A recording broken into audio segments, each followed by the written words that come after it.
Hello. Hi. Hello, everyone. Well, let's see.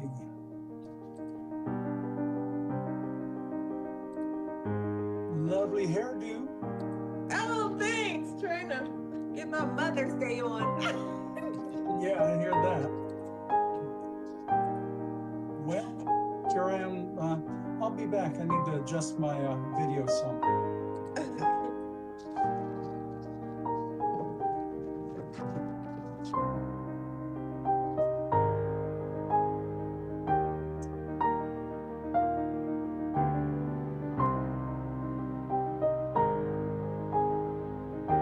I was trying to see if I could do without my glasses, but it's like, we're looking at what square? Same here. I see a lot of fuzziness. Can't. But you're quick. You have the flip-on move better than I have. I can't flip quick enough. Season time.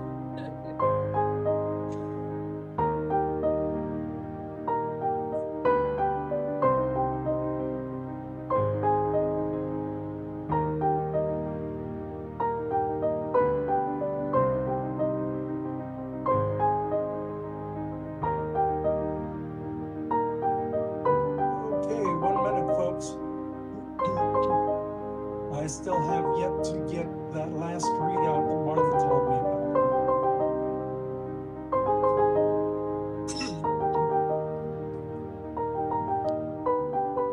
She just went into panic mode, but she's resending right away. I got the readouts. That's not a problem. She said more were coming from HR. Yeah, she's in the process of sending those to each of the board members. Oh, good. Yeah. What stress? Right? Stress is good.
On air, and Mrs. O'Kelly is in the process of logging on.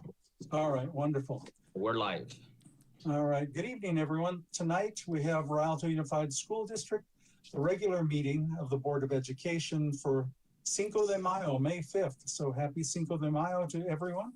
And the year, in case for posterity, is 2021. Okay, call to order is at 6:04. And I do have a couple of readouts. Let me make sure I don't goof here. One's prior to discussion, the report up before closed session. Okay. At that point, I need a motion and a second so we can move into closed session. So move. Second, Walker. Okay. Clerk Lewis and then Walker is what I heard. Thank you. Vote on going into closed session, Ms. Walker? Oh, well, let me read the thing out. I'm sorry. Well, keep me honest, folks. All right, and that is public employee employment discipline dismissal, release, reassignment of employees per Government Code 54957. Student expulsion, reinstatement, expulsion, enrollments. Conference with labor negotiators, agency designated representatives, Cuauhtemoc Avila, Superintendent, Rhea McIver Gibbs, Lead Personnel Agent, Personnel Services, and Rhonda Kramer, Lead Personnel Agent, Personnel Services. Employee organizations, California School Employee Association, Chapter 203, Rialto Education Association, and Communication Workers of America. And we're glad to have all of them with us. Okay, a little change, so pay attention to item A 3.4. Listed under the closed session items will be corrected as follows.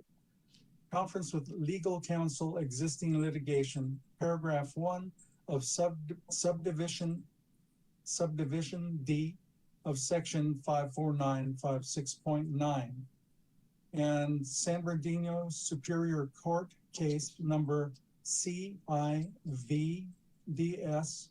1919908. And that is the major change, the CIVD number. And are there more? Conference with labor negotiator, Government Code section 54957.6. Designated representative, board president, myself, Joseph W. Martinez, unrepresented employee, Cuauhtemoc Avila, our superintendent. And public employee performance evaluation per Government Code 54957, title Superintendent Dr. Avila. Okay, let's time to vote on going into closed session. Ms. Walker.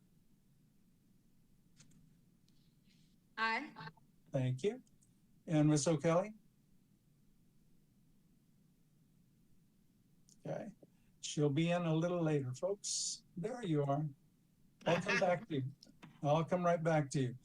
Clerk Lewis, how do you vote to go into closed session? Aye. Thank you. Vice President Montez? Aye. Thank you. And Ms. O'Kelly, welcome. How do you vote? Aye. Thank you. And myself, aye. The time is 6:08, and we will be moving into closed session. See you about 7 o'clock.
All right, thank you, Dr. Avila. Good evening, RIALTO. We will have to go back to closed session. So at this point, we're not actually going to report out anything or be able to convene or close closed session. But we are able to open session, and we're doing so right now at 7:17. Okay, start with the Pledge of Allegiance, where I disappear. I pledge allegiance to the flag of the United States of America and to the republic for which it stands, one nation, under God, indivisible, and with liberty and justice for all. All right. President Martinez, so we still need to adjourn out of closed session and then go back at the end of open session. Okay. No making this easy, is it? All right, we will go ahead and adjourn then. Need a motion and a second to adjourn closed session. So moved. Walker, second. All righty. O'Kelly, then Walker. Is that what I heard? Mm-hmm. Thank you. Okay. Ms. Walker, how do you vote to adjourn closed session? Aye. All right. Ms. O'Kelly. Aye. Thank you. And Clerk Lewis? Aye. All right. And Vice President Montez? Aye. And myself, aye. So that is 7:18 by Verizon or Spectrum time, I guess. Okay, open session is reconvened at 7:18. Pledge of Allegiance is done. Report out of closed session, Dr. Avila? We have none. We'll report after we reconvene and report out of closed session. And there are items to report, folks, so you may want to, if you're tired and got to go to bed, check YouTube and find out the outcome at a later time.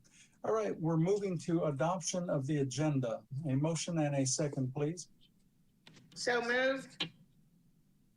Thank you. Walker, second. Okay. O'Kelly and Walker, thank you. Ms. Walker, how do you vote to accept or adopt the agenda? Aye. And Ms. O'Kelly? Aye. All right. Clerk Lewis? Aye. And Vice President Montez? Aye. And myself, aye.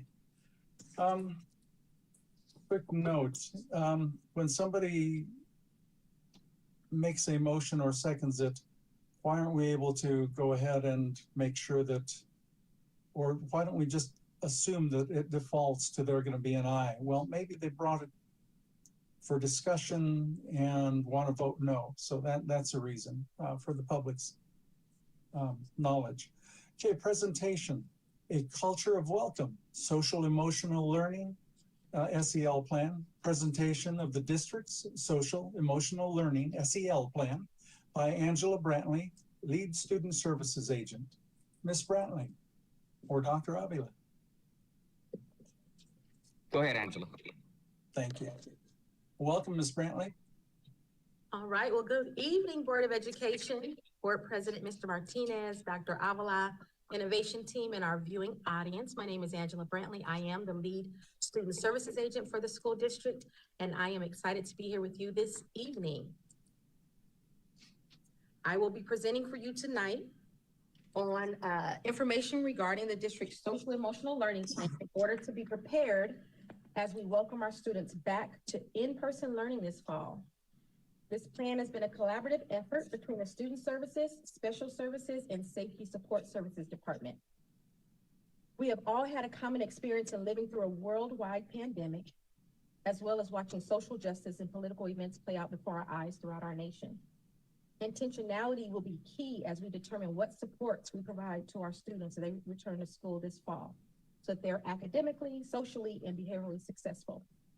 The idea of a culture of welcome was shared with me with one of our amazing district emotional health therapists, Ms. Antoinette Bailey, and I thought, how appropriate. We believe that creating a culture of welcome will be critical for the success of our students. That is a culture where you're welcome to come as you are with your challenges and maybe even hurt, knowing that school is a safe place a sanctuary, if you will, where the adults will support you in your learning. We've learned that you cannot suspend or discipline away the behaviors that stem from what some of our students have experienced in their lives. Research and evidence shows that appropriate prevention, intervention, and postvention supports are key to creating a school environment where we will meet all of our students' needs. RIALTO USD has worked to implement tiered supports for students, even if it started from the academic perspective with response to intervention, or RTI, positive behavior intervention and supports that we know as PBIS, and social emotional learning, which is SEL. Our goal is to build the capacity of our staff and our students. PBIS has been a part of RUSD for over 7 years, so you may be familiar with the basic framework of improving school safety and promoting positive behavior by explicitly teaching the behaviors we expect by location throughout the school, such as the classroom, the cafeteria, hallways, etc., and how we provide more levels of support in small groups as needed. As we return to school, not only will our continued work of teaching appropriate behaviors be important, but so will our direct, explicit teaching of social and emotional skills. As you see, the goal of SEL is to promote the knowledge, skills, and attitudes needed to develop social and emotional competencies. The Collaborative of Academic, Social, and Emotional Learning, also known as CASEL, comes out of Chicago, Illinois, and has guidelines on evidence-based options and curriculum to teach the 5 competencies of SEL. We know our kids need to develop these strong skills in these 5 areas, with the understanding that students who have these skills are more likely to excel academically. So the first competency is self-awareness, the ability to accurately recognize one's own emotions, thoughts, and values, and how they influence behavior. The ability to accurately assess one's strengths and limitations with a well-grounded sense of confidence, optimism, and a growth mindset. Social awareness, the ability to take the perspective of and empathize with others, including those from diverse backgrounds and culture. The ability to understand social and ethical norms for behavior and to recognize family, school, and community resources and support. The third competency is responsible decision-making, and this is the ability to make constructive choices about personal behavior and social interactions based on ethical standards, safety concerns, and social norms. The realistic evaluation of consequences of various actions and the consideration of the well-being of oneself and others. Fourth competency is self-management, the ability to manage one's emotions, thoughts, and behaviors effectively in different situations and to achieve goals and aspirations. This includes the capacity to delay gratification, manage stress, and feel motivation and agency to accomplish personal and academic goals. And the fifth CASEL competency is relationship skills, the ability to establish and maintain healthy and supportive relationships and to effectively navigate settings with diverse individuals and groups. With that said, we have an amazing opportunity to start the 21-22 school year by intentionally planning how we will create the culture and the school climate that our kids will need to develop these competencies and thrive. So I say, let's not go back to normal, right? Let's think about it. When we entered into the pandemic at our elementary schools, the students who were kindergartners will return to us this fall as second graders. That means 1/3 of your school population this fall will be new to your campus. At the middle school level, the 6th graders who were on campus when we entered the pandemic will return as 8th graders, meaning 2/3 of the student population at our middle school will be new to that school. And then at the high school, the freshmen will return as juniors, meaning that 50% of the kids will be new to that school campus, right? So they say hindsight is 20/20, and although we did not plan for the events that we endured the last year and a half, what would we do if schools were closed for a year and a half and we could start anew? We can invest the time to make sure that we create the school climate that our kids deserve as they return. So how do we do this? One component is making sure that we intentionally provide the SEL supports our kids will need, right? Who teaches SEL? Well, we all teach SEL to some degree, but it's most effective when integrated directly into the classroom as well as throughout the school campus. So it's really critical that our classroom teachers, our support staff throughout the school, and our administrative team are familiar with the SEL CASEL framework and that they're an integral part of teaching those skills. In addition, the district level support is there as well. The student services and the support services and safety intervention support team are here to support our students and our school sites with assisting in their SEL program. We know teaching kids the skills to be successful socially and behaviorally will impact their academics as well. As a district, we have not unilaterally instructed schools on what SEL curriculum to use to meet these 5 competencies, but we have provided them with options and explained that they must have a plan to explicitly teach social skills starting in the 21-22 school year. The PBIS team and the leadership team should be working with the administrative staff at the school sites to implement that program come this fall. As I surveyed all 29 of our schools, what I found was that the majority of our elementary schools are opting to use the program's second step, which focuses on your social skills and academic success. Some of them are choosing to use the Leader in Me framework, which is based on the 7 habits of highly effective students and kids, and it is correlated to those 5 CASEL competencies. When we come to our secondary schools, most of them are opting to utilize a program called Naviance, which also correlates to the 5 CASEL competencies with a focus more so on how they relate to college and career readiness.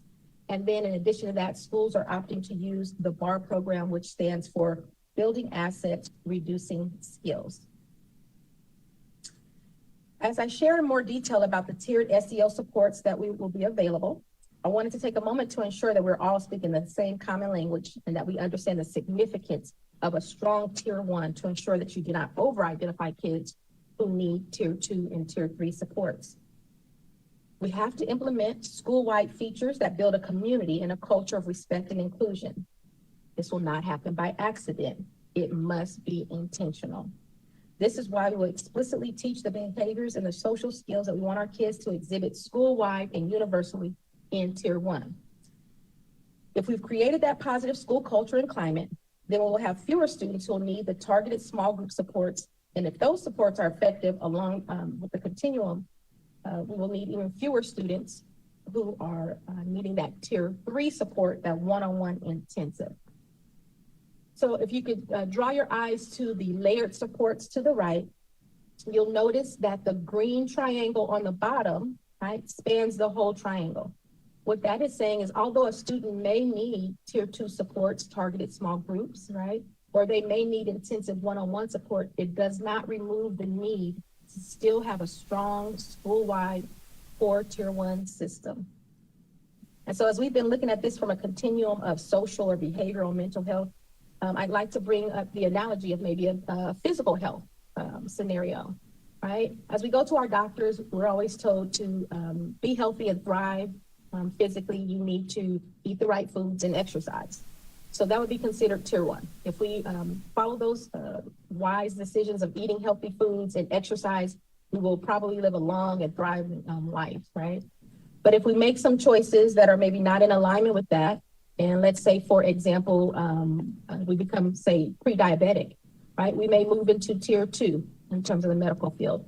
And my doctor, when I go see him, will still say, I need you to eat the right foods and exercise, right? Still tier 1, but because you're pre-diabetic, I may want to educate you more about what that means, how your body's being impacted. Maybe there's some classes through Kaiser that you may participate in, some meal prep and things of that nature to help you get back to a healthy state.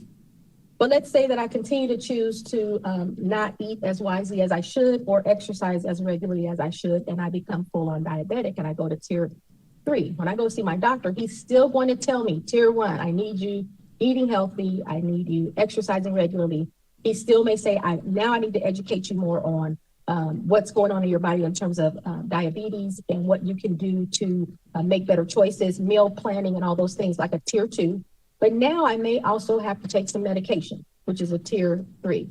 So just wanting to share that analogy, that you notice that every time I may move up, even in my physical health, to needing tier 3 supports, tier 1 does not go away. My doctor is going to continue to tell me you need to eat the right foods and be physically active. So I hope that analogy helps you understand what we're saying about SEL and PBIS on our campuses. A significant part of tier 1 is building the capacity of the adults. we need the skill set to do this work, so training is key.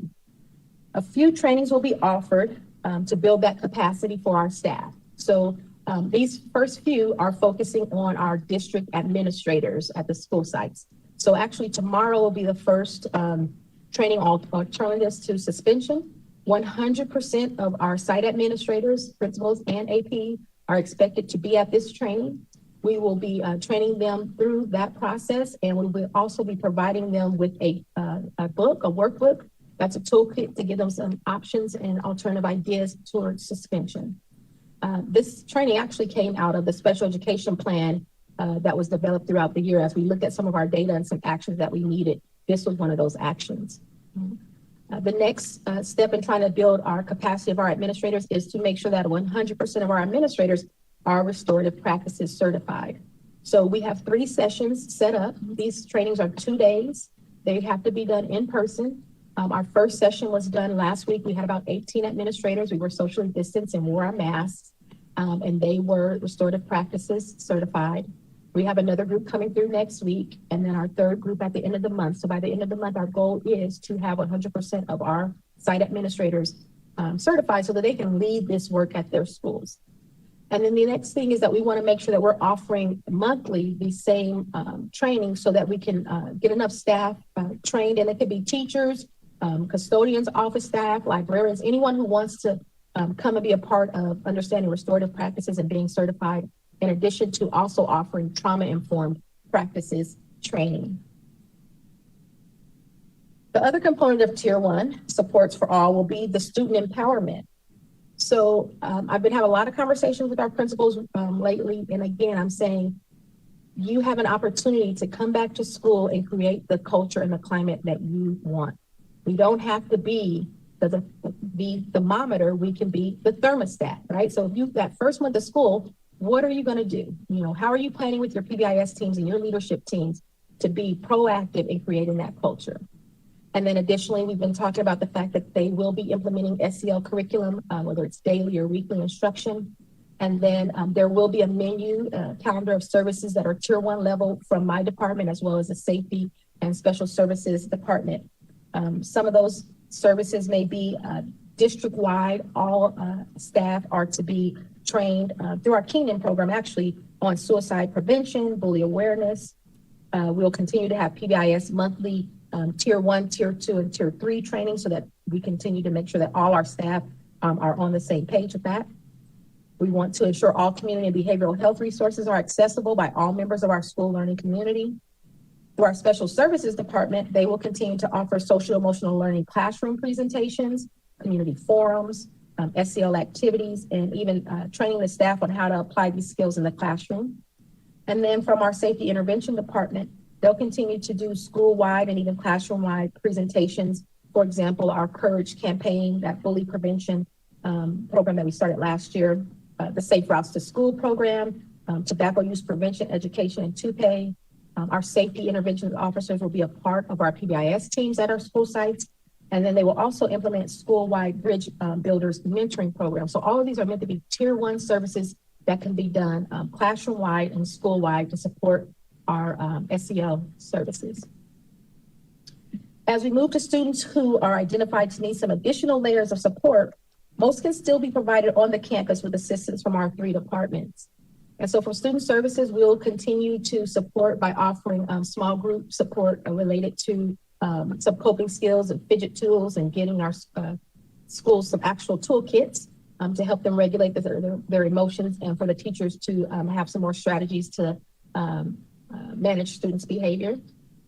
From the special services department, they will continue to do small group instruction, maybe related to aggression replacement, maybe related to self-regulation groups. And then our safety intervention department will continue their services for Tier 2, where they will offer support for youth social skills, anger management, drug and alcohol prevention, intervention, truancy, and our girls empowerment and our boys council groups, which are really popular, especially at our elementary schools. As we go to Tier 3, again, we may these may be accessed through student services or special services department. These are more intensive services, right? It's important to note that parent consent is required We cannot provide tier 2 or tier 3 services without a parent consenting to that. But even in these cases, the student should still be receiving tier 1 school-wide services and may even be receiving some tier 2 supports. So from the Student Services Department, South Coast Mental Health Services has been an organization that we've worked with for many years to help us connect with students who need that intensive level of support on a tier 3 basis. Also with individual students who may need support for attendance reasons or suspension reasons. Those are one-on-one intensive supports that may be provided through our child welfare and attendance department. And then our Special Services Department. They have 5 licensed clinical social workers and 1 licensed marriage and family therapist. And that staff is able to provide that one-on-one intensive support for educational related mental health services. And that must be written in the student's IEP, which of course would provide that consent. They also provide crisis intervention, case consultation, and comprehensive assessments. So these, you notice that our safety department is not in this list. They would not provide tier 3 support services. So how do students access tier 2 and tier 3 supports? Well, we've used what we call a request for assistance form. And with our PBIS teams, it starts internally. Most of our schools have an internal RFA where teachers, students, parents, or administrative staff can refer to the PBIS team. And if they can assess and determine that those services can be provided in-house on the campus, then they will do that. If they find that they need to reach out to our departments to get that additional support, then they'll do the external RFA. We are looking at that process this year and wanting to make sure that it's really simple, wanting to make sure that it's very responsive, and that we communicate those actions back to the site. I think one of the frustrating parts for our sites had been maybe not knowing, especially if a parent did not consent, that we were not able to provide those services. So just making sure that the teachers and the administrators who do those referrals at least know where we are in that process. And I'd like to finish with some lessons that we learned prior to the pandemic. Before the physical closure of schools, we were experiencing some behavior concerns at Crescera Middle School, and we wanted to get to the root of the problem. So, right, instead of being reactive and continuing to suspend students, we wanted to figure out what was going on. So there was a task force created that included teachers, classified staff, parents, students, and outside leaders such as Dr. Consuelo Kicklish to help facilitate some of those sessions. And what we found through this task force were 3 things here, right? That students felt disconnected from the school, that there was a lack of communication between students and staff, and a lack of social emotional skills needed to de-escalate student-to-student conflict. And I'd say I don't think that that's unique to Crescera. I don't even think that's unique to Rialto, right? And some of the challenges that we have in our schools throughout the state or the nation. But what I was very proud of with Crescera was as the task force started to work to figure out how do we deal with these challenges, what do we need to do to resolve them, the solutions that they came up with, and I was pleasantly surprised that their solutions were steeped in tier 1. So these are the actions that the Crescera task force generated themselves, right? They realized that they needed to have PD for their staff on social emotional supports and trauma-informed practices. They realized that they needed to have a SEL curriculum implemented, and at that time they were going to run it through their PE classes, but then we had school closure. They then decided that this coming year that they're going to use the BAR program as their SEL curriculum. They determined that they need to continue to train their staff on the PBIS expectations and how to implement it effectively. Increase PBIS rewards, right, as a way to get kids more engaged and acknowledge the behaviors that you want so you could see it repeated. And then they definitely wanted to make sure that they had better communication with staff and parents at their site.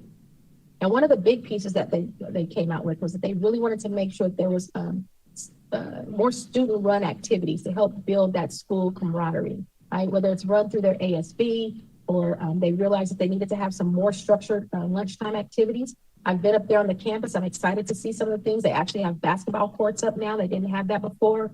I want to say it's table tennis that they have, some other activities that are there that kids can engage with during lunchtime. And then some school spirit competitions, all like community building tier 1 things.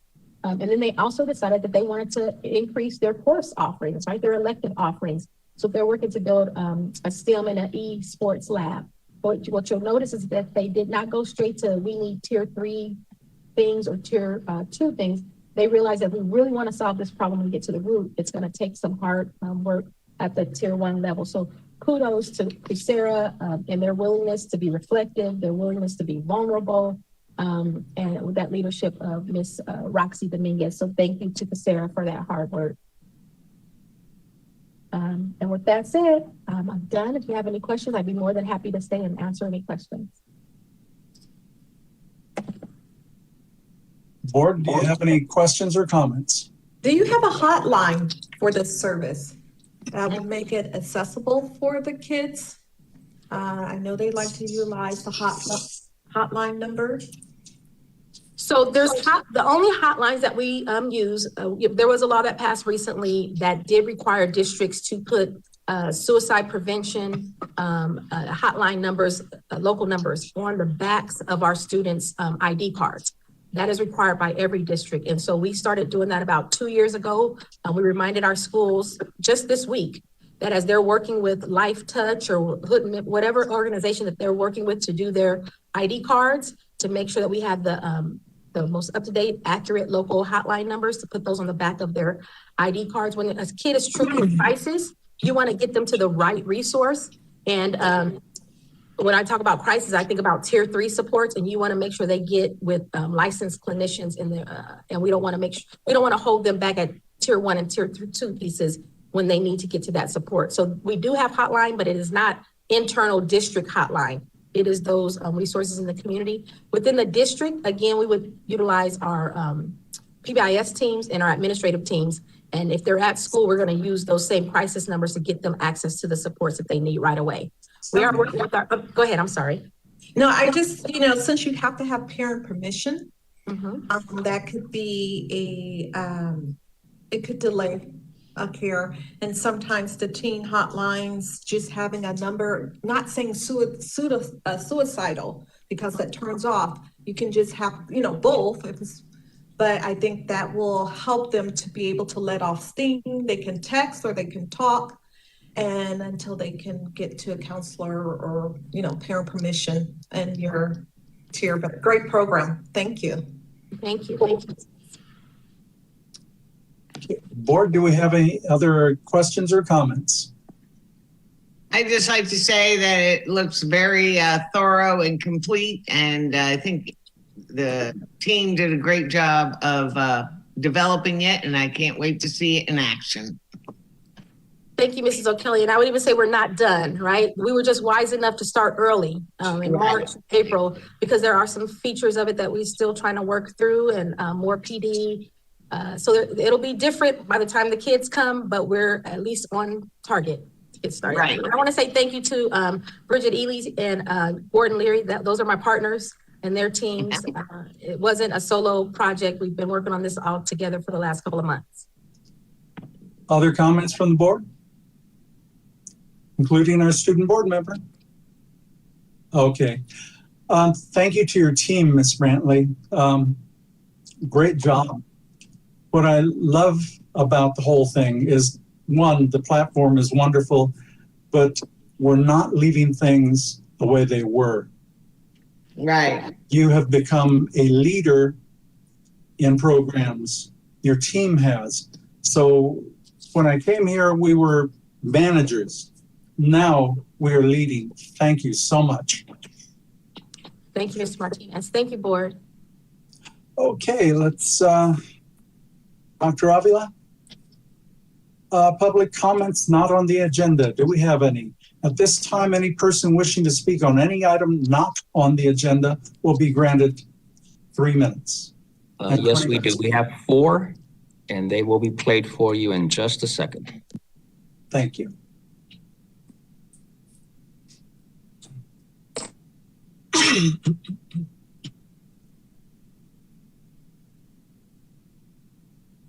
Public comments not on the agenda. Do we have any? At this time, any person wishing to speak on any item not on the agenda will be granted 3 minutes. Yes, we do. We have 4, and they will be played for you in just a second. Thank you.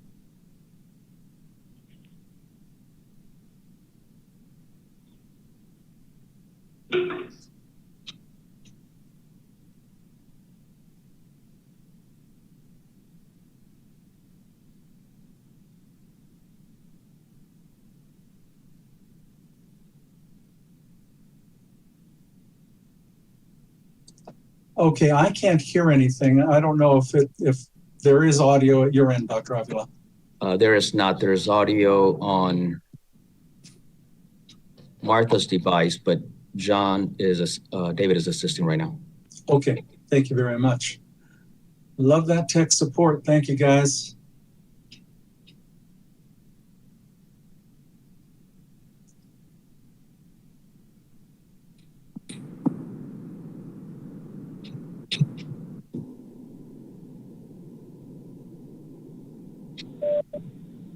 Hi, my name is Joyce Hill. My comment is related to an item on the agenda today. Yes, we want to have the ability.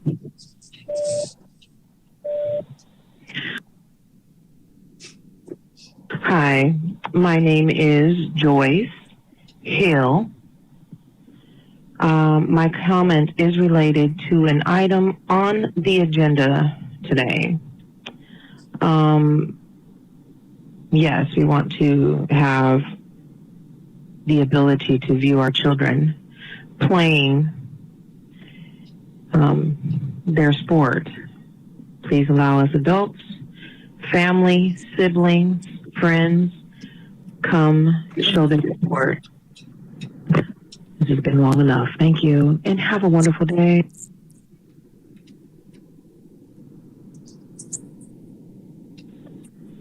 Hi, my name is Margot Bonner, and I'm calling in regards to the agenda item today for being a spectator at Sports for Kids. I believe that each child should have the opportunity to have spectators there. Children need to know, our youth need to know that they're being supported. They need to be encouraged. They need to hear positive voices. They need to be able to be celebrated. And this helps build their morale. It also lets them know that others are watching their achievements and the things that they are trying to accomplish with their passion, that they've decided to take on sports as their number one passion. So yes, I believe that the parents should be able, the students should be able to have spectators at their event.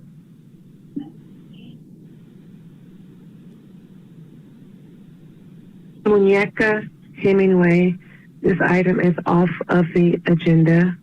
I am speaking in regards to spectators at sporting events in the Rialto Unified School District. As a resident of Rialto, an active member of the community, and a parent of 2 students that attend Eisenhower High School, I think it is imperative at this point that we show our children as much support as possible. Yes, I agree with staying safe, social distancing, and CDC guidelines. I also agree with supporting our children through these very uncertain times. For one moment, we need to put ourselves in the children's shoes and see how they feel when they're playing their games and don't see the comfort and the smiles and the cheers of their family, friends, and fans in the stands. It's empty and it's quiet, just how it has been over the last year during the pandemic. For once, let us view this from a child's point of view. We need now more than ever to be there and support our children. It's time. There are guidelines that can be put into place to ensure that everyone is safe. We have enough space. And to be more specific, Eisenhower girls basketball team went on an amazing run last year. We lost in the CIF finals. This year, we're on a road to redemption, and they need to see the support from the community, their family, their friends, and their fans. So please reconsider having spectators at athletic events in Rialto Unified School District. Thank you. Luvia Nava. Buenas tardes, miembros de la mesa directiva, doctor Avila y audiencia. Mi nombre es Luvia Nava y esta tarde me dirijo a ustedes para informarles sobre la formación de un grupo de padres que busca unirse y colaborar con el distrito para aumentar la participación de los padres en la educación de sus hijos. Debido a las diversas necesidades que existen en nuestra comunidad latina, hemos decidido formar este grupo para que se encargue de brindar las herramientas necesarias a los padres para que en cambio ellos apoyen exitosamente a sus hijos. El nombre del grupo es Alianza Latina. Este grupo tendrá un impacto positivo en nuestra comunidad, ya que uno de nuestros objetivos es fomentar la participación de los padres en la educación de sus hijos, así como resaltar los valores y riqueza cultural como latinos. Me gustaría que ustedes como superintendente y mesa directiva nos brinden el apoyo necesario para sacar adelante este nuevo proyecto. Muchas gracias. Good evening, members of the board, Dr. Avila, and audience. My name is Luvia Nava, and I am speaking to you this evening in order to inform you of the formation of a parent group that seeks to join and collaborate with the district in order to increase parent participation in the education of their children. Due to the diverse needs that exist in our Latino community, we have decided to form this group to work towards bringing parents the necessary tools so that they can successfully support their children. The name of this group is Alianza Latina. This group will have a positive impact on our community, as one of our goals is to promote parental involvement in the education of their children, as well as to highlight the values and cultural richness of us Latinos. We would like to have you, as superintendent and as board, provide us with the necessary support to carry out this new project. Thank you very much. That is all we have.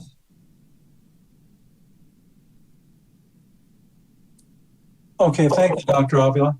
I lost all video at this end, so I'm going to continue just as if I had video, so you can probably see me scratching my head. Anyway, now we have public comments on the agenda. We have none. All right, thank you, Dr. Avila. Comments from Association Executive Board members, Rialto Education Association. We have none. Okay, California School Employees Association. We have none. Communication Workers of America. We have none. Rialto School Managers Association. We have none. And comments from the superintendent. Yes, we do. And as was mentioned earlier, happy Cinco de Mayo. For those of you celebrating, I do hope that you do so safely so that you can enjoy the festivities. May is filled with commemorations for public education, and it's no exception here in California, and certainly not here in Rialto. And this week certainly is about teachers, teachers, teachers. So I did want to take a minute just to say thank you, teachers, for all that you have done over the last year or so in really adjusting to the conditions that were forced upon you. And I have seen example after example as I view videos from projects that teachers have done or hear from families who are just so proud of the work teachers are doing with their kids.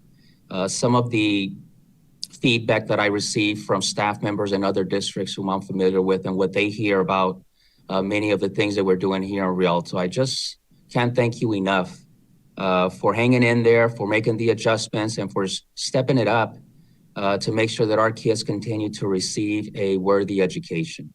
I do know that, these conditions have not worked out well for everyone because we've all been impacted adversely in one way or another, students, parents, staff, teachers in particular. But I also know that for many of you, you took the opportunity to just do things so differently and with great success. And so I encourage you to hang in there with us for the remainder of this year. And we're absolutely so excited as we plan to return to in-person instruction next year while taking all the necessary precautions to continue to keep us safe. There are a number of teachers at the elementary level that are taking part in our early literacy initiative. And the excitement with which this new initiative has been received is just bring tears to my eyes to know that We have some amazing educators who will do whatever it takes to make a difference in the lives of kids. And so with that, this week is National Teachers Appreciation Week and School Nutrition Employee Week. National Teacher Appreciation Day was yesterday, and May 12th is also California Day of the Teacher. And just for quick historical context, Day of the Teacher arose out of legislation co-sponsored by the California Teachers Association and the Association of Mexican American Educators. Adopted in 1982, then Senator Joseph Montoya wrote the bill. California has patterned its Teacher Day after the traditional El Día de el Maestro festivities observed in Mexico and other Latin American countries. However, here in Rialto, every day, we appreciate those responsible for directly educating our students, and that is our amazing teachers. So thank you. School Lunch Hero Day is May 7th, and tomorrow from 11:30 to 11:15 p.m., Nutrition Services will be commemorating that day with a drive-through barbecue at Myers Elementary School, and I absolutely look forward to the drive-through barbecue. And coming up is National Nurse Day on May 12th, and the week of May 16th through the 22nd is Classified Employee Week, and we will do our celebrating of our classified employees who wholeheartedly support our teachers, students, parents, and administration. And lastly, Mother's Day will be commemorated this Sunday, May the 9th, as it is always celebrated on the second Sunday in May. And we do know that for those mothers who come from Mexico and other Latin American countries, Mother's Day is also celebrated on May the 10th. And so every year, with the exception of those years where May 10th falls on a Sunday, these mothers get to enjoy 2 Mother's Day celebrations. But on that one day where it falls the 10th falls on a Sunday, they're not too happy because they only get 1 celebration for the year. However, I do want to thank all mothers for being the beacon of hope and a source of inspiration for their kids, especially during these trying times. I do want to send some kudos to Carter High School RIMS Abbott Scholarship Award winner, and RIMS stands for Riverside, Inyo, Mono, and San Bernardino County. The Abbott Scholarship Award winner, senior Diana Duenas, who earned $1,500 scholarship at the RIMS Abbott Virtual Scholarship Recognition last Wednesday. Diana will attend UC Irvine and plans to major in psychology, and great luck with that. And congrats again to all the students who have weathered this past year through the pandemic, through Bridge Academy.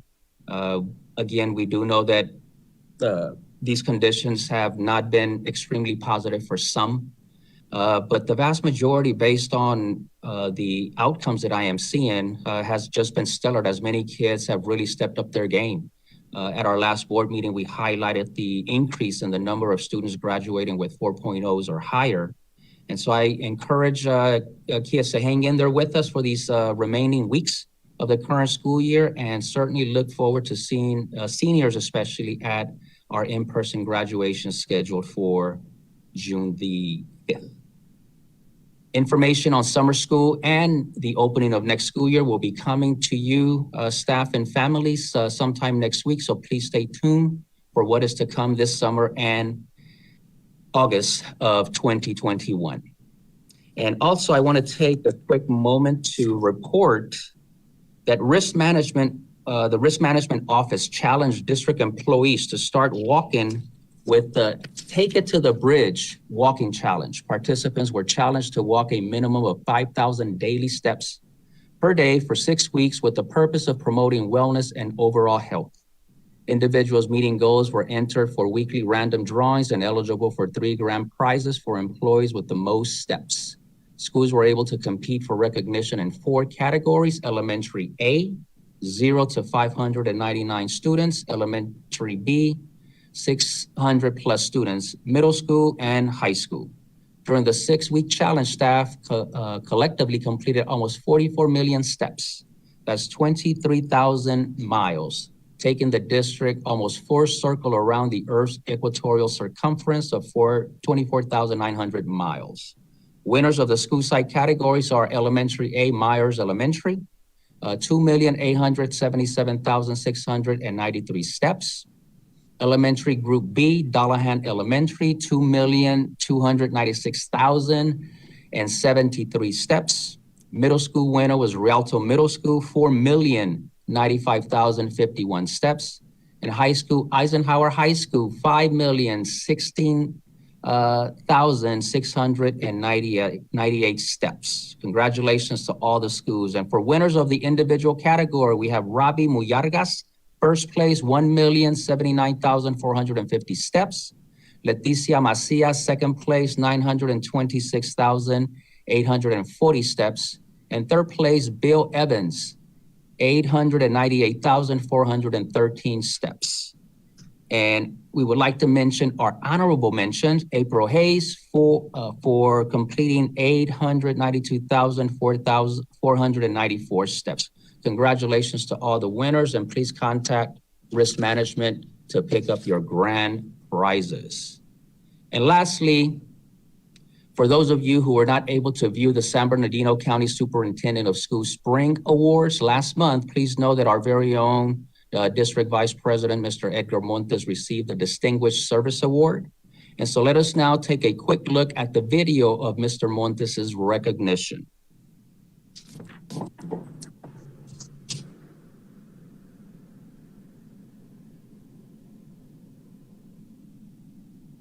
The 2021 Distinguished Service Award recipients are Edgar Montes and Dr. Chuck Christie.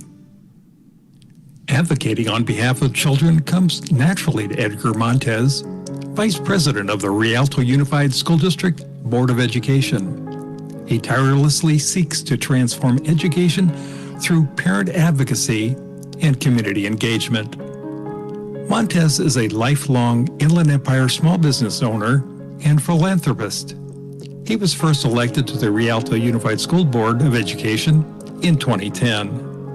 Montes supports parental advocacy efforts and was instrumental in developing the annual Parent Summit, which is now in its 12th year, which focuses on equity and access for all students. He also has led efforts to develop the Parent Institute, a centralized hub that provides resources, classes, strategies, and information to empower parents and caregivers in Rialto Unified to effectively supplement instruction at home. His advocacy also includes his proposal to improve outcomes for students with special needs through the Mindful Movement Sensory Center. This special place includes sensory activities and playstations that highlight inclusion opportunities for all students. Montes has strong ties to his indigenous roots and shares cultural and traditional practices through dance.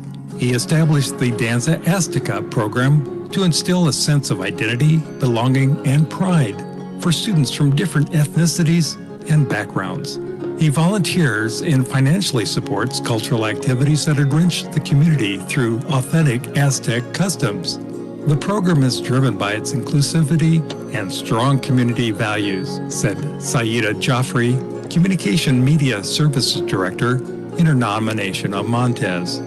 Mr. Montes is compassionate, selfless, and magnanimous. He has vastly improved the educational landscape at Rialto Unified during his tenure on the Board of Education and sincerely embodies a community-driven spirit through his generosity and advocacy on behalf of students and families. Galvanizing educators and community members to expand educational opportunities for both students and parents is why Edgar Montes is recognized as this year's 2021 Distinguished Service Award recipient. He's been in office for about 11 years, but I've learned that prior to being elected, he was very active in the community, always looking to effect change that would benefit those whose voices were not always heard. For whatever reason, even at an early age, I just felt that I just felt a need to stand up to whatever it is that I felt wasn't right. You know, I didn't realize it at first, but I was always the kind of kid that stood up to a bully or stood up for others. And when I was in high school, even when I was in middle school, I advocated for my peers. Funny thing, in high school, me and a group of friends led a walkout to protest some of the things that, some of the conditions that we were going through as students back in the 90s. And all of that plays into my passion to this day as far as trying to find ways to better the conditions for our schools, for our students, for our parents, and advocate for student rights. He is the quintessential advocate for parent engagement and participation, especially for parents who have kids with special needs. He does have a very special place in his heart for them. What I love most about public education is the potential to help others do something good.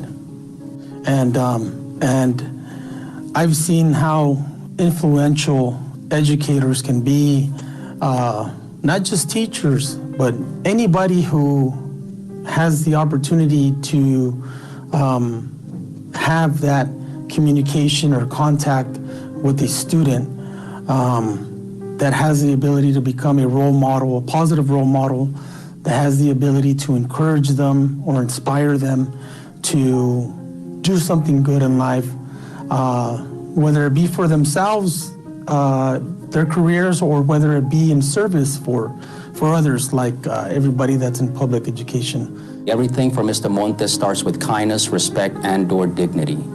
He firmly believes that our students deserve our very best all day, every day, regardless of gender, ethnic group, language, or learning ability. That is a powerful and amazing expectation to have as a leader in education.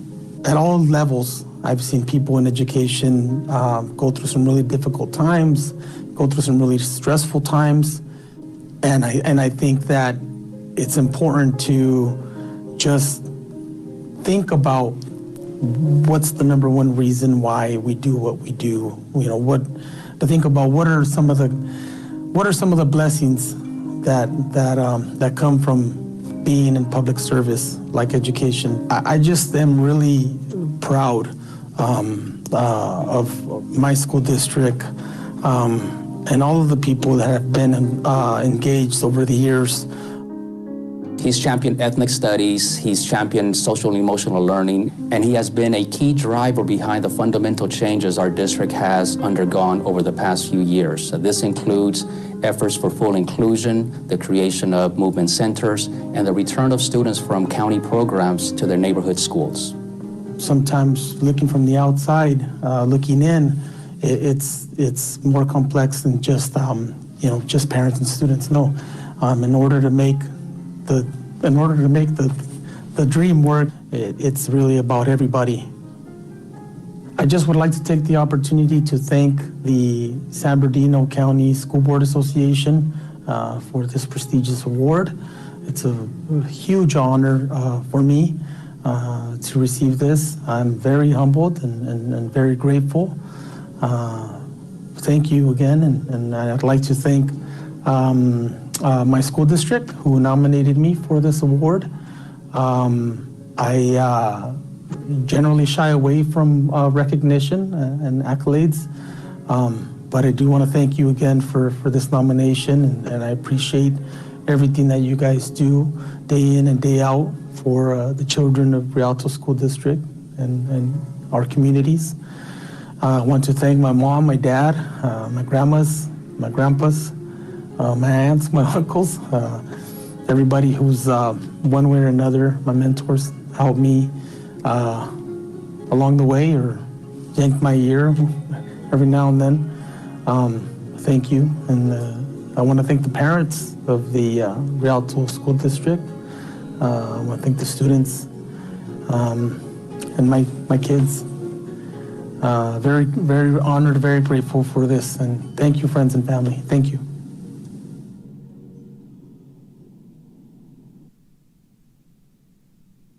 And that is all I have, President Martinez. Thank you, Dr. Avila, and congratulations again, my friend, Vice President Montez. And I keep enjoying your beard.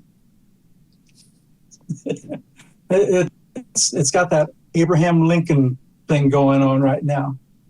So, okay, for Christmas, get you a stovepipe hat. All right, comments from the superintendent, Dr. Avila. I just concluded. All right. Even more importantly, from our student board member.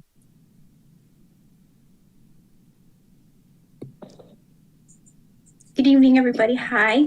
I do have some comments that I want to make for today. I'm going to start out on the good stuff. I am super excited about the SEL program that we just saw. It was very student-based. I was very impressed with everybody. It was a great presentation, and I want to say thank you to them for creating that. And I was very excited to hear about the great things that are going on in our schools before we shut down, because I know that sometimes that 3/4 of a year gets forgotten, and I was excited to hear about some of the good things that we were doing back then. I want to also just say I love this part of the year. This is my favorite part. This is when all the awards come and all the graduations and all the, you get to remember all the great things that you've done. So I'm happy to be busy, and I'm happy to be kept busy by all the amazing things that are happening, all the amazing people that I get to recognize. Our seniors that are going to colleges, I try to shout them out as much as possible because I just think it's amazing that they did that throughout a pandemic. I want to give a special shout out to Nutrition Services. They are filming a documentary this week.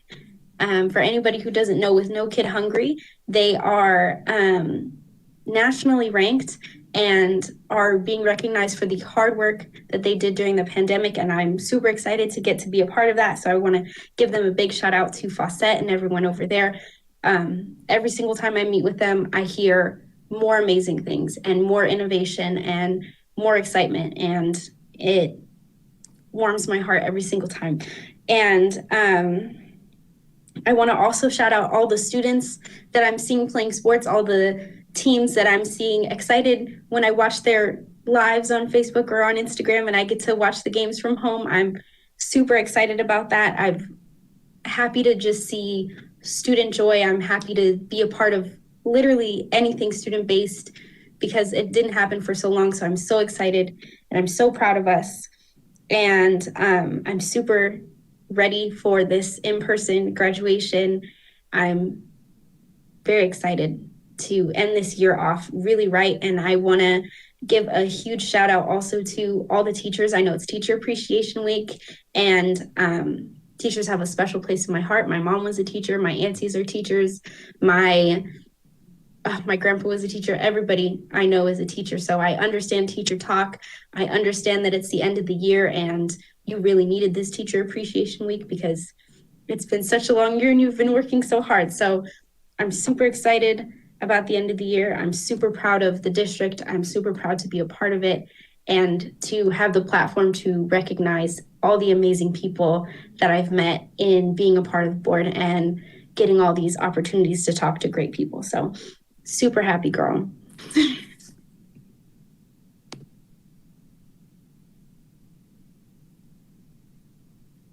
Okay, I assume that's the end. Okay, well done. All right, comments from members of the Board of Education. And we'll start with Ms. Walker. Thank you. Just to say again, today is Cinco de Mayo, so I hope you're celebrating with family or friends. Congratulations again to Board Member Montez. That was a great video and just showcasing the hard work that you've done really over your lifetime. So really showcasing the fact that too, your story about you actually being an advocate in high school, right, early on, and being a champion for folks even as early as middle school. So we thank you again for your leadership on our board, in our community, on behalf of our parents, especially, and then just in partnership with us as we lead and serve on this district board as well. Last thing I'll just say is that Mother's Day is coming up. Please be kind to your mothers. Be grateful of, whether you agree or not. Be grateful that you've had a chance to have them in your life.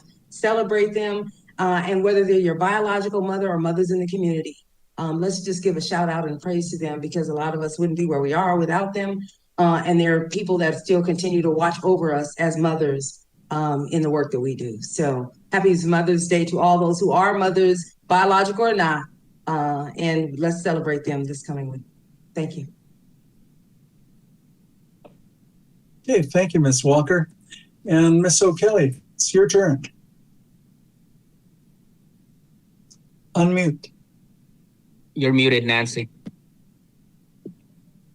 I'd just like to say congratulations once again to Mr. Montes. That was a wonderful presentation. I watched it the night he received the award, and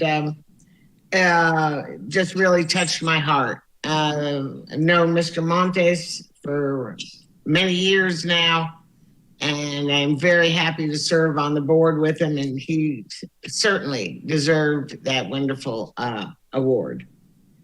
I also want to say thank you to all of our magnificent Rialto teachers. And you need to know that we know what this year has been like for all of you, because it's been hard for all of us. And we so appreciate what you've done for our students in very difficult situation and still going strong. So God bless you and thank you. I can't wait till I can come visit you in your classrooms and see what you're doing in class. That'll make it real fun. And I want to just point out, I was also very impressed with these SEL, the social emotional learning plan that Angela Brantley presented to us tonight. It seemed to hit all the key components, although, you know, they obviously will have to refine it as we go through. But I'm very glad that we have something in place to deal with a lot of the situations that can be prevented with the proper education. And once again, have a wonderful Cinco de Mayo for the rest of your night tonight. And happy Mother's Day to all the wonderful mothers out there. Thank you for all you do too. And that's all. All right, thank you, Ms. O'Kelly. Great statements. Can't argue with any of them. Okay, Clerk Lewis. Good evening, and I like to recognize Teacher Appreciation Week month. Reflecting back on my preschool teacher was Miss Martin, and my kindergarten, Miss Joseph, and my first grade, Miss Galley, and my second grade, Mrs. Smith. And if you notice, they're all females. And I hope as we reach out, we will diversify our early education and our primary grades from 1 to 4th grade, and really try to seek out some male teachers. It wasn't until 5th and 6th grade in high school that I ran into male teachers, and they usually tend to teach the subjects of band, science, PE. And so I think this is a time for us to really actively seek. My brother paid dearly for not having a male. He had a lot of energy they were great we were in the same grade, so they loved me and they prayed for him. So I think we should really try to actively seek out more male teachers in the young age groups. Also, reflecting too, I live near a large orphanage. They weren't group homes or foster care at that point, they were orphanage. And we walked to school together. They came down the hill and they've walked, and they formed their own sense of families. Older one will take on a younger one, and the new person would come in, and they became their own families and play moms. But it was a wonderful lady named Sister Harris who was in charge of the state orphanage, and she mothered all the children. And when we're thinking about this time, and when we're thinking about SEL, working with kids who are in foster care or in group homes, a lot of times that staff operated, and to get the owner and get permission. So I'm glad this program is available, but we do need to reach out to the kids who do not have that situation of a paternal or a buy-in. School is their buy-in, so they should be able to get a hotline, and we should really actively look out for them in the nurturing environment. So that was a great program that I was excited to hear about. And with that being said, congratulations, everyone. I'm just so excited of our health professionals and our nurses within the school district, wellness centers that I visit, and the nutritional programs. And it really takes all of us to make a difference. And I'm really excited about being a part of a board that we look at everything, all disciplines, and educating the total child. So once again, thank you, and look forward to graduation. I'd like to shout out to our adult education. You know, sometimes it's not a 4.0, it's a, I finished. And I want to just say congratulations to the I finished Hallelujah group. We see you, and you're just as important. Your diploma means everything. Yes. Well said. Wow. Thanks for sharing. I didn't realize you'd seen so much in your life. It's great to have you on the board for all you do. Okay, Vice President Montez, coming to you. Testing, 1, 2, 3. Good evening, everybody.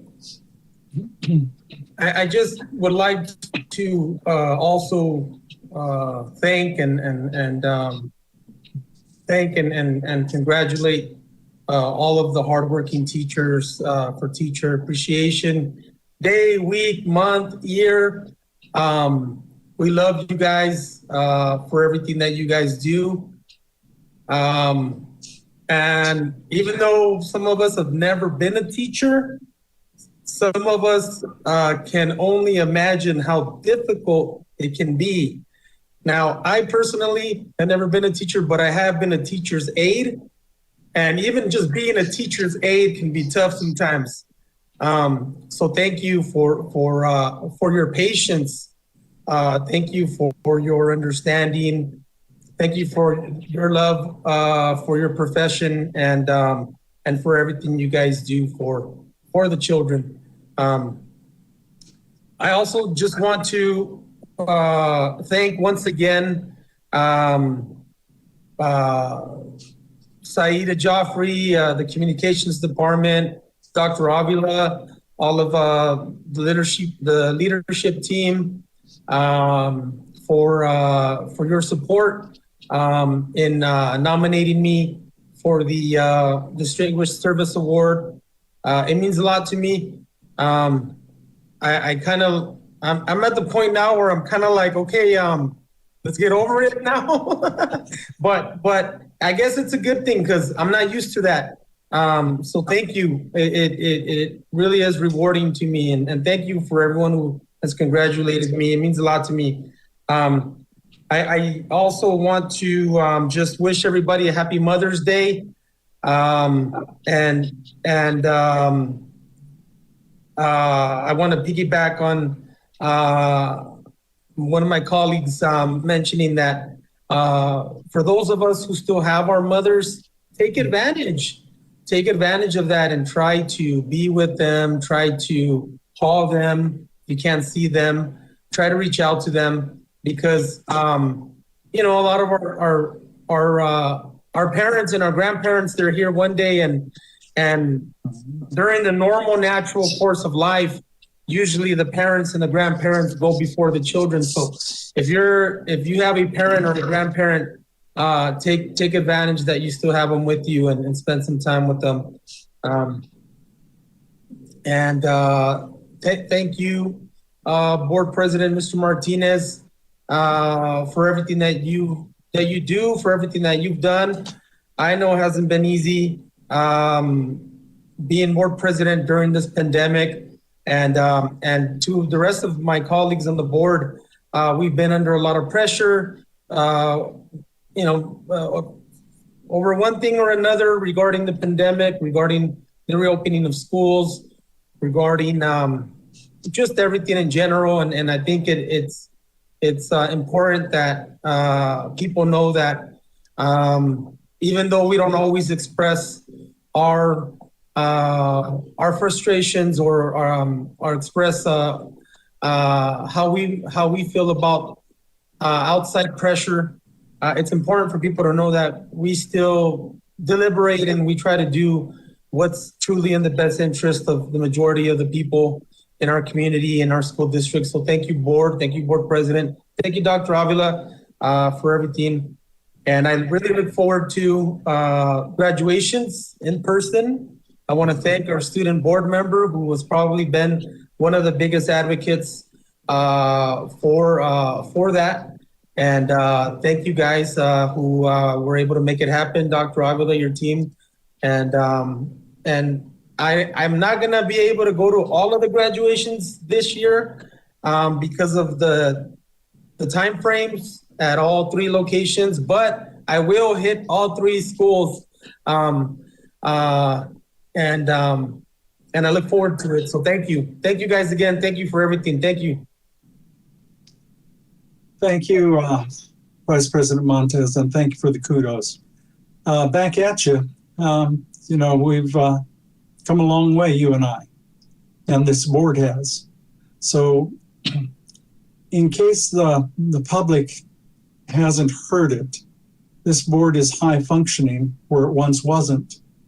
The only people I love more than our teachers are our students. And I believe the board's there too. I mean, when we make decisions, it's students, staff, community. And that, for me, that's the order. And, you know, just, I'm glad to be here. I love the job. I love the duties. I love getting back to graduations. One of the things that I really miss are handshakes. You know, at graduation, it just doesn't, I'm trying to visualize it. Okay, a lot of this, well, just doesn't feel right. But I can't wait to get back to the good old handshake. Anyway, teachers, thank you. You're doing a great job, always have been. While we are on the cultural change within the district, you'll be seeing more. We're already out of our comfort zone, most of us, and you may see more of that, but it is for our students. In turn, that comes back to the community, which comes back to the teachers. It's just one of those circles. So I want to commend Carter High School. Just blew everybody in the district out of the water. The rankings are just spectacular. Thank you. And it comes back to teachers, admins, teachers, and my favorite, the students. But I'm asking the rest of them, and I'm going to challenge the rest of the schools to catch up to Carter.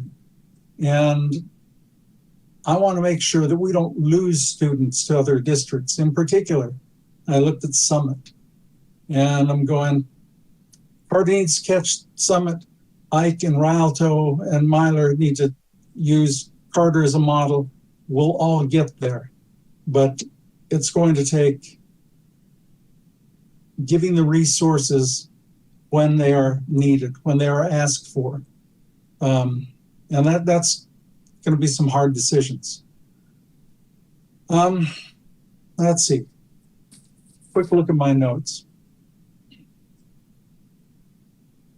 All right. The one thing that I'm really loving in this particular agenda is Coursera and Morgan and all the STEM activity that I see on the board agenda. Another esports lab going in at Coursera. That within probably 2 years, I saw it come in at UCI, Irvine. And all of a sudden, USC didn't have one. A year later, they do. So a lot of the major universities are getting on the esports bandwagon. In that, it seems like, well, what's it got to do with, education? It's gaming, isn't it? Well, not necessarily. When you really stand back and analyze, you have to know how to get the best out of your computer, how to make sure your stuff is ready, troubleshoot it when something goes down in the heat of a tournament. You can't rely on one teacher when you have a team of, say, 5 people. You're going to have to be the knowledgeable ones. And anymore, what I want to see, and I am seeing it, is for our students, my students, to know more than the teachers, for our kids to know more than the adults. Then I'll know that I did my job according to my standard. All parents want better for their students or for their kids. And that's all I want for our students. And as far as I know, that's the heart of this board. So enough with the comments, enough with the mushy stuff. I will be at Myers tomorrow for the drive-through barbecue. And I can't wait for graduation. I'm looking forward. I was hoping that we were going to be able to, and this is a secret, so don't tell anybody, Destiny. I wanted to have graduation at either Quake Stadium or what used to be Inland Empire, the 66ers Stadium. They were busy and they were booked, so on my part. All right, back to it. Public information, D as in Delta 1, third quarter Williams report, and that is fiscal year 2021, January through March, and it doesn't say so here, but I know that I read that there was nothing to report. So public information, Williams settlement legislation, quarterly uniform complaint report, summary for January through March 2021. That is D as in Delta 2.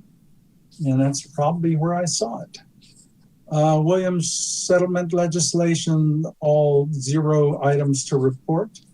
That's good to see. And on the second item, D2, in summary, there are no findings to report in the following areas: instructional materials, school accountability report cards, or SARC, school facilities, and teacher assignments. Whatever there may have been resolved. Good thing. Thank you, staff, my staff family.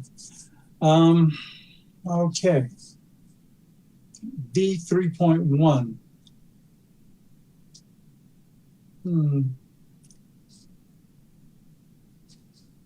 Okay, we have public hearings. That's what we have.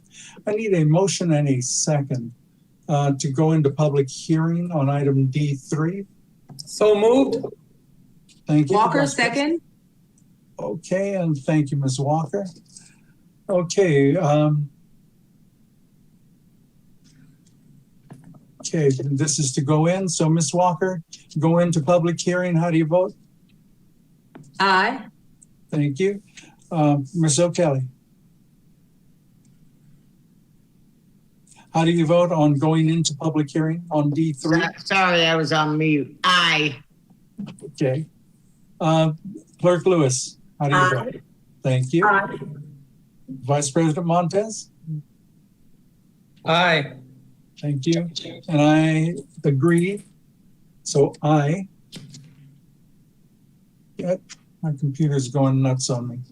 Okay, proposal to California School Employees Association, CSEA, Chapter 203, pursuant to the requirements of government code and board policy, the attached initial contract proposal for the 2021-2022 school year submitted by the Rialto Unified School District for an agreement between California School Employees Association, Chapter 203, Rialto Unified School District, and the Board of Education is hereby posted in compliance with the legislative requirements for public notice or sunshining.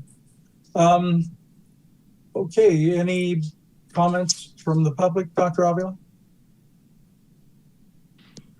We have none. Okay. Board, yes, Ms. O'Kelly. Move to close public hearing. Reading my mind. Thank you for moving it along. Okay. Second, Clerk Lewis. Thank you.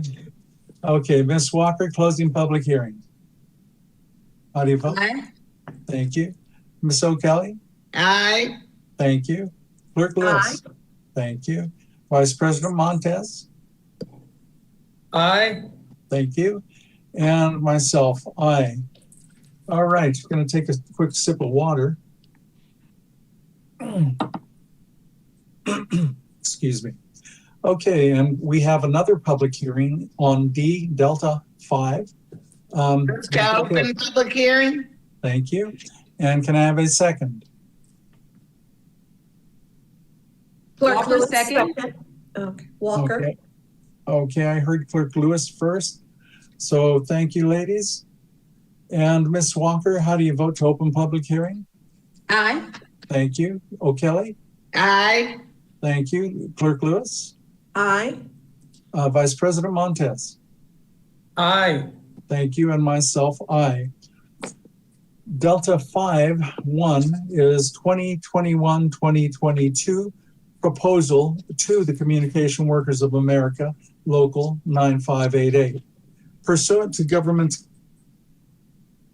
to requirements of the Government Code and Board Policy, the attached initial contract proposal for the 2021-2022 school year submitted by the Rialto Unified School District for an agreement between the Communication Workers of America, CWA, and Rialto Unified School District and the Board of Education is hereby posted in compliance with the legislative requirements for public notice. Dr. Avila, any comments on it?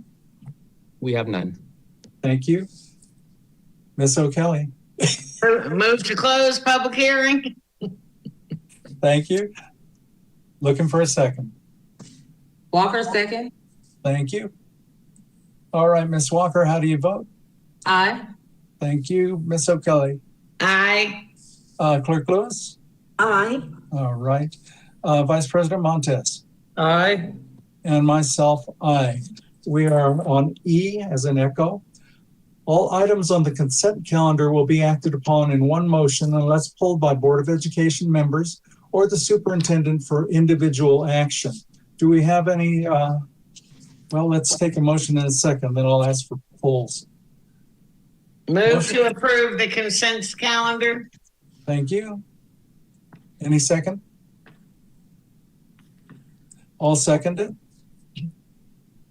Okay, preferential vote by student board member Destiny Lopez. And this is to approve the consent calendar. Aye. That's it. Okay, Ms. Walker? Aye. Thank you. O'Kelly? Aye. Clerk Lewis? Aye. Vice President Montez? Aye. And myself, aye. Okay, then we move over to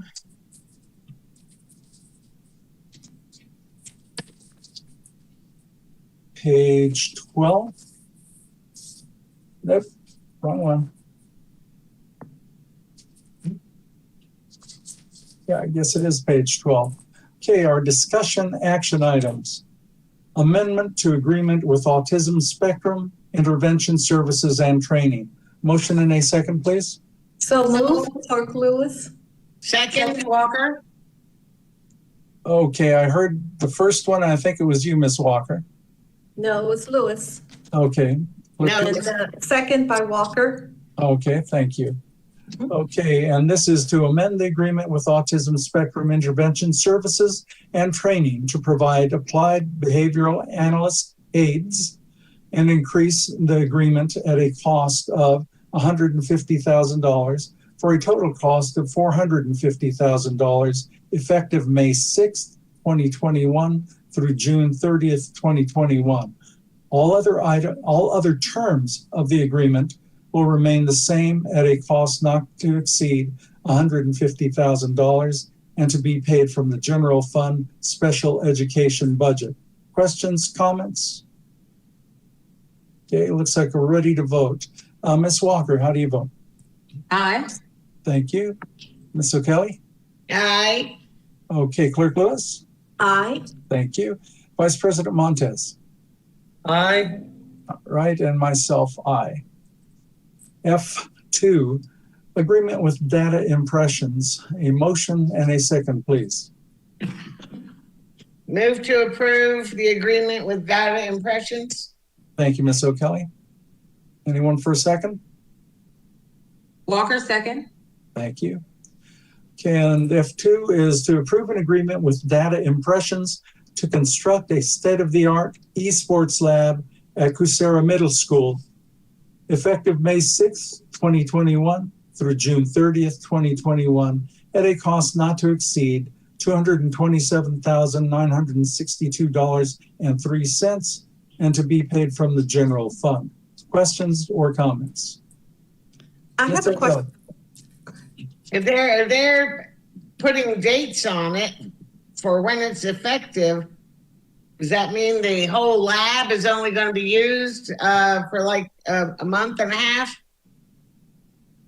Dr. Avila? No, that is for the construction of the lab itself. So it's really the contract will expire towards the end of the year. So they have to get it done before then. Okay.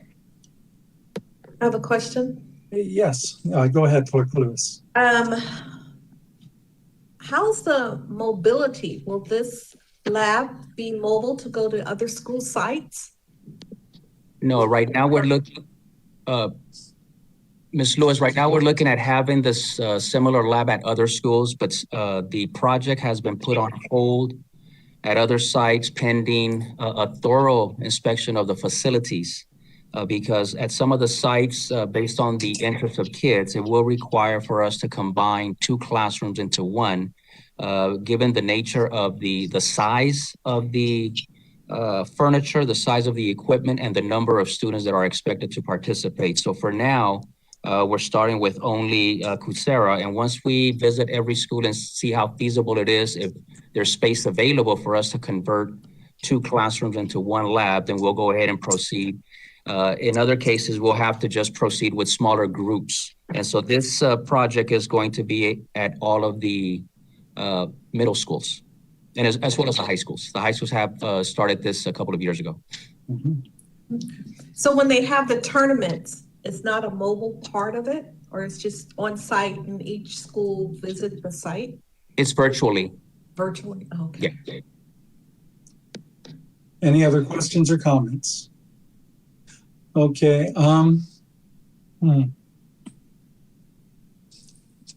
Alrighty. We are ready to vote then. Ms. Walker? Aye. Thank you. And Nancy O'Kelly? Aye. Okay, Clerk Lewis? Aye. Edgar Montez, Vice President? Aye. And myself, aye. Dr. Avila, it occurs to me that we really need to get on the stick. We need to put into motion. First thing is, do we have enough electricity? At Eisenhower, when we did the upgrades there, somebody had to order a transformer. Then Edison said, we don't have enough power going to the site for that. So there was a delay of several years. And I don't want to see that if it can be helped. The best we can do is start by getting the experts involved, facilities in particular, to make sure that we have enough power, because if we're going to put a lab in, that sucks a lot of power. So. Yes. And please know that issue has been addressed over at Kucera. I believe it was last year that they began to do the electrical work, the upgrades, in order to be able to do that. And internally, we do have a process in place that includes the different service areas, including facilities, personnel, and the impact of any project that it may have in other service areas. So we do have a process with checks and balances to make sure that everybody who needs to be at the table is there at the beginning and not at the end pointing out problems. Okay, thank you. Okay, we continue at F3, agreement with Hazelden Betty Ford Foundation, building assets, reducing risks, and that's Rialto Middle School. A motion and a second, please. So moved. A second? Second, Walker. Thank you, Ms. Walker and Ms. O'Kelly. And this is to approve an agreement with Hazelden Betty Ford Foundation, building assets, reducing risks, or otherwise known as BARR, BAR, to provide year one, $54,706.67, year two, $52,666.67, and year three, $52,666.66, implementation of the BAR program at Rialto Middle School, effective July 1st, 2021 through June 30th of 2024, at a cost not to exceed $160,040 over a 3-year period, and to be paid from the general fund site Title I. Questions or comments, board? Okay, ready to vote. Ms. Walker. Aye. Thank you. Ms. O'Kelly. Aye. Clerk Lewis. Aye. Thank you. Vice President Montez. Aye. Thank you. And myself, aye. Unanimous. F4, agreement with Practical Medi-Cal Local Education Agency Billing Option Program. A motion and a second, please. So move. Second. Thank you, ladies. And this is to approve an agreement with Practical Medi-Cal Local Education Agency, LEA, Billing Option Program, effective July 1st, 2021 through June 30th, 2022, at a cost not to exceed $59,400, General Fund, LEA, Medi-Cal Fund. Questions or comments, board? Yes. Ms. Lewis, Clerk Lewis. Is there built-in tracking to see how much they recover from not previously back billed? Yes, those mechanisms. Go ahead, Dr. Robin. How much do you think they will bring in versus the cost? To project, I would have to talk with staff, but there are mechanisms to be able to monitor and project the recovery rate. So if the board wishes, I can ask staff to generate a report and forward that to you as soon as it's available. Clerk Lewis, would you like that? Yes, because traditionally sometimes we have a billing agency, but we never check, accountability of what they really recover, doing it outside versus inside.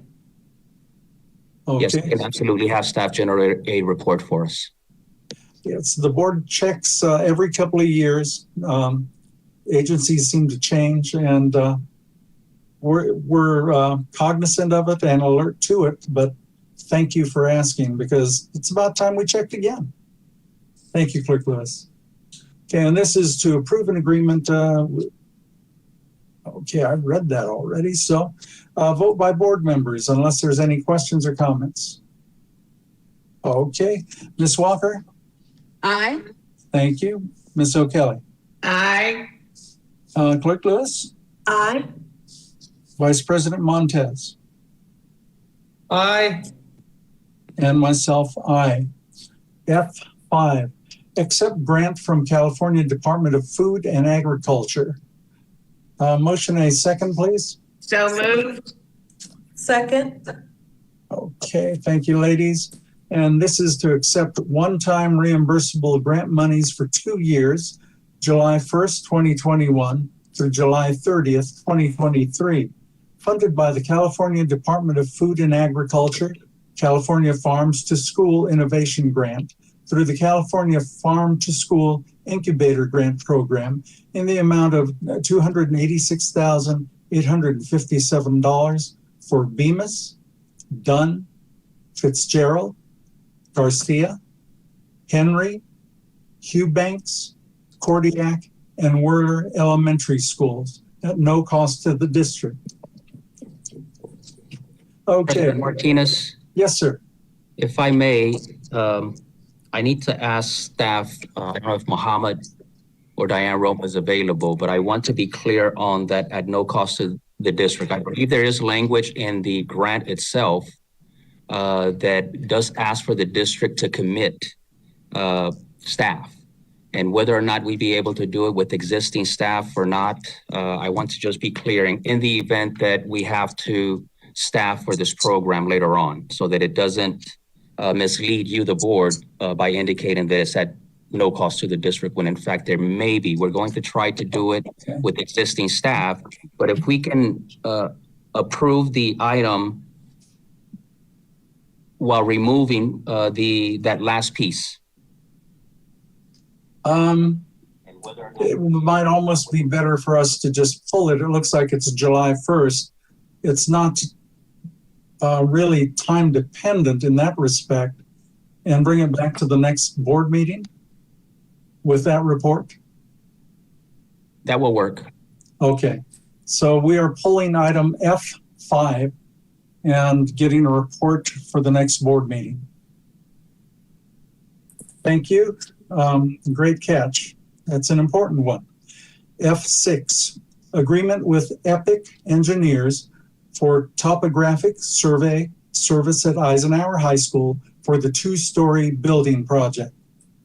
I'm excited, and if I am, I know Miss O'Kelly is. Yes, I move to approve this item.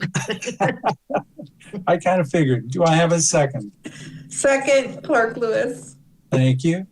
Okay, and this is approve the agreement with Epic Engineers to provide topographic surveying service for the 2-story classroom building at Eisenhower High School from May 6, 2021 through December 31st, 2021 at a cost not to exceed $21,800 and to be paid from Fund 21.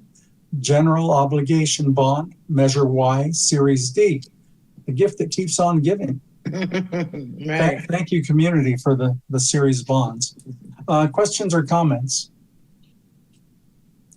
Okay, ready to vote. Ms. Walker. Aye. Thank you. Ms. O'Kelly? Aye. I thought so. Clerk Lewis? Aye. Vice President Montez? Aye. And myself makes it unanimous. We can't wait. We're excited. Okay. F7, representatives to the California Interscholastic Federation, CIF. Motion and a second, please. So moved. Thank you. Second, please. Walker, second. Excellent. Thank you. Approve the appointment of principals and athletic directors of Carter, Eisenhower, and Rialto High Schools as site-level representatives of the California Interscholastic Federation, CIF League, for the 2021-2022 school year at no cost to the district. Happens every year. Questions or comments? Okay, ready to vote. Ms. Walker. Aye. Thank you. Ms. O'Kelly. Aye. Clerk Lewis. Aye. Vice President Montez. Aye.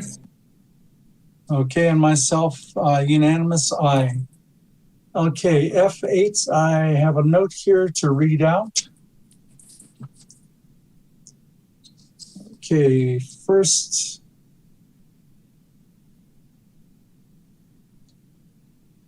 Okay, let's go ahead and get a motion and a second. This is to amend the contract of employment with Superintendent Dr. Cuauhtemoc Avila.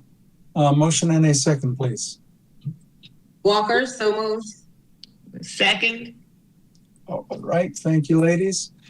And this got sent out. It's probably in your emails, board. We now come to item F8. Dr. Avila, did you have something? No, please proceed. All righty. We now come to item F8 on the agenda, Government Code Section 54953.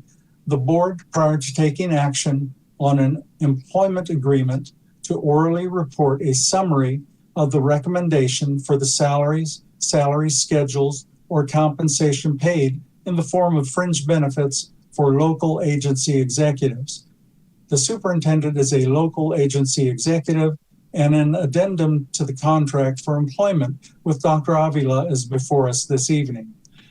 The addendum provides for a district contribution to a tax-sheltered annuity as selected by the superintendent in monthly installments of $2,416.66 beginning July 1st of 2020 through the term of the employment agreement. Okay, we already have a motion and a second. Questions and comments? And for the public, it is required that we basically take up this action in public, not in closed session. So board? That's $2,400 a month for as long as he works in Rialto? Okay. It doesn't stipulate that here. Is there a full agreement somewhere? No, I thought that was what you said. That is the case. Okay. All right. Any other questions or comments?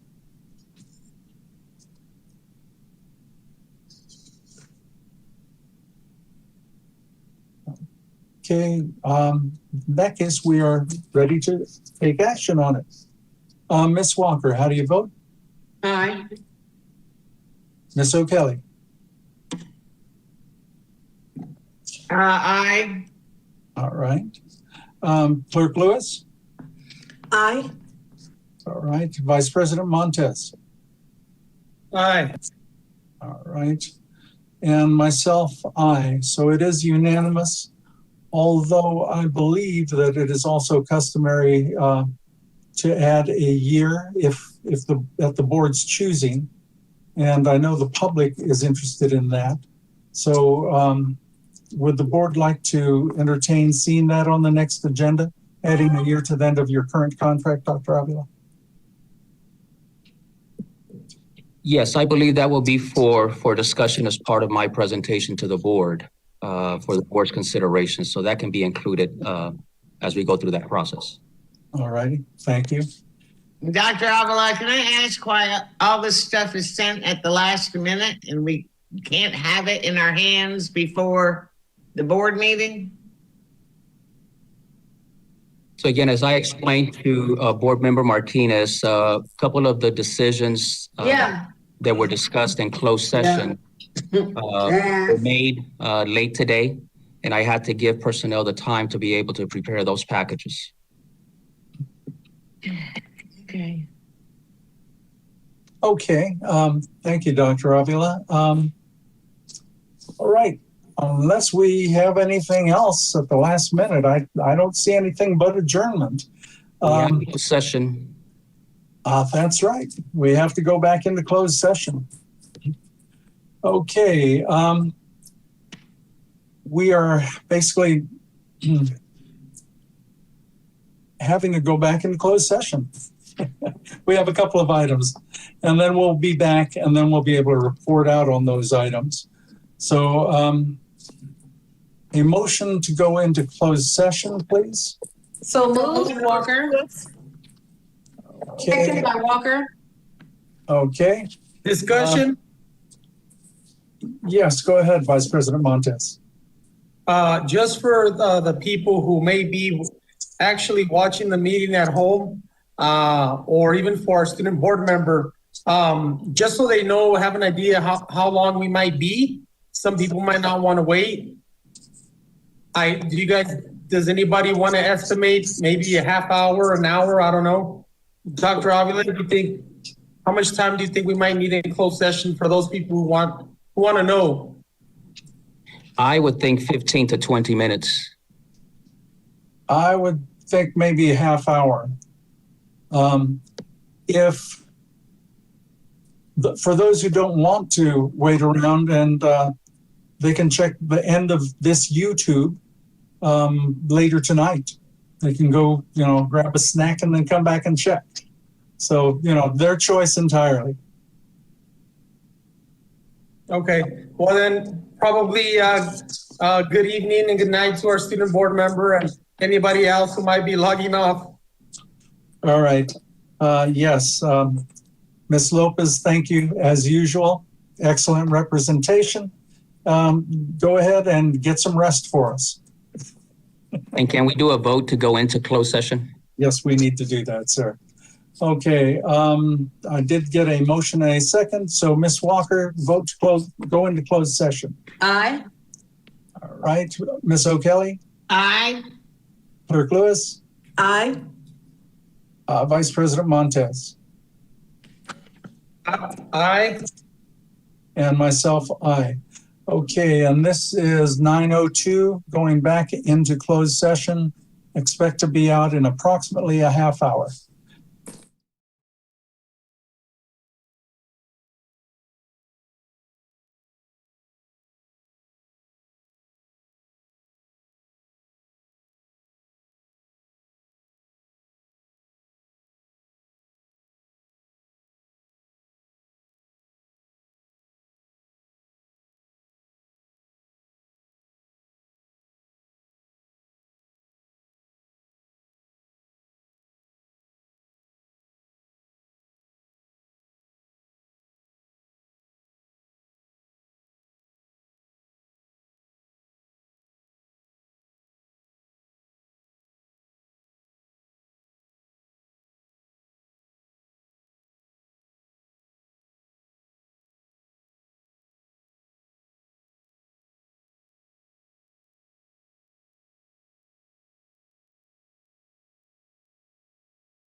Okay, we are back live. All right, thank you, Dr. Avila. Okay, public, welcome back. We are now about to adjourn closed session. So a motion and a second, please. Don't we have to report out of closed session? That is down the list after we adjourn the closed session, isn't it? Can we adjourn before we finished all our business? That's how it is in the agenda. Yeah, we will have to report. We will have to report at a closed session. And then we can adjourn. Yeah, we report. Okay. But we report in open session, not in closed session. Right. We have to adjourn closed session, go back to open session, and then. Exactly. It's late. I agree. Okay, a motion and a second to adjourn closed session. So moved. Second, Walker. Oh, thank you, ladies. Okay, Ms. Walker, how do you vote? Aye. O'Kelly? Aye. Clerk Lewis? Aye. Vice President Montez? Aye. And myself, aye. So back to reconvening open session at 10:03 and closed session at 10:03 as well. So Dr. Avila, report out of closed session. Yeah, so we have several. The Board of Education accepted the request for an unpaid leave of absence for classified employee number 2819821 from August the 5th, 2021 through December 15, 2021. The roll call vote was unanimous.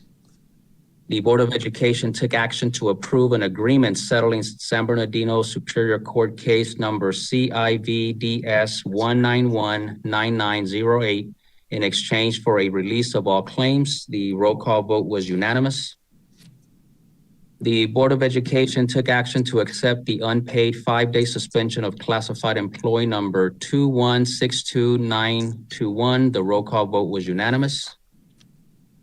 The Board of Education accepted the administrative appointment of Robin McMillan, Principal, Carter High School, effective July 1st, 2021. The roll call vote was unanimous. The Board of Education accepted the administrative appointment of Ricardo Garcia Felix, Principal, Rialto Middle School, effective July 1st, 2021. The roll call vote was unanimous.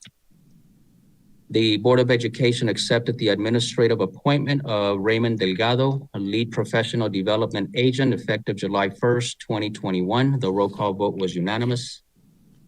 And the Board of Education accepted the administrative appointment of Patricia Chavez, the lead innovation agent, effective May 6, 2021. The roll call vote was as follows. President Martinez, yes. Vice President Edgar Montes, yes. Clerk Nancy O'Kelly, yes. Correction. Member Nancy O'Kelly, yes. Thank you. Clerk Stephanie Lewis, no. And Member Dina Walker, yes. And that's all we have. Okay, thank you, Dr. Avila. Every board member's favorite thing is coming up. Our student board member is not here. So I think I'll ask it from our tonight's cheerleader, Miss O'Kelly. Would you like to make the motion? So moved. Okay. And a second to adjourn? Second. Okay. Montez, Vice President Montez. Okay. Ms. Walker on adjourning. Aye. Ms. O'Kelly. Aye. Clerk Lewis. Aye. Okay. Vice President Montez. Aye. And myself. Aye. Time is 10:06.